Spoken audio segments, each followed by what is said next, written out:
अस्सलामु अलैकुम रहमतुल्लाहि वबरकातुहू। सैकड़ों अंबिया ने कहाँ जन्म लिया और कहाँ दफन है? मदीना शरीफ, मक्का शरीफ, बैतुल मुक़द्दस, फ़िलिस्तीन। जवाब दीजिए।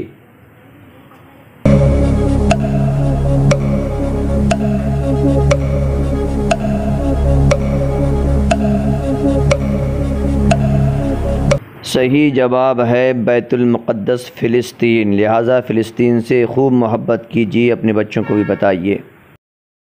मस्जिद अक़सा फ़िलिस्तीन का नाम किस पारे में है? पारा नंबर 20, पारा नंबर 15, पारा नंबर 12। ध्यान लगाइए।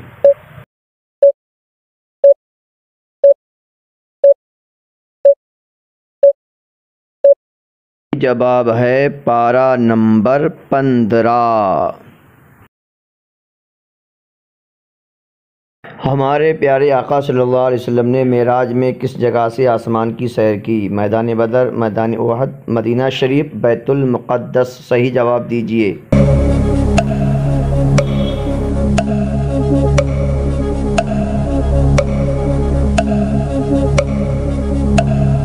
जवाब है बैतुल मुक़द्दस, फ़िलिस्तीन।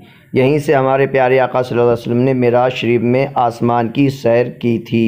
आप हैं माई इमाम यूट्यूब चैनल पर, इसको ज़्यादा से ज़्यादा सब्सक्राइब करें, शेयर करें और इसी तरह से दीन की नई नई बातें सीखने के लिए हमारे साथ जुड़े रहें। बहुत बहुत शुक्रिया आपका। मैं हूँ कबीर अहमद क़ादरी, अल हसन, इमाम, जामा मस्जिद दिल्ली, ख़याला 830।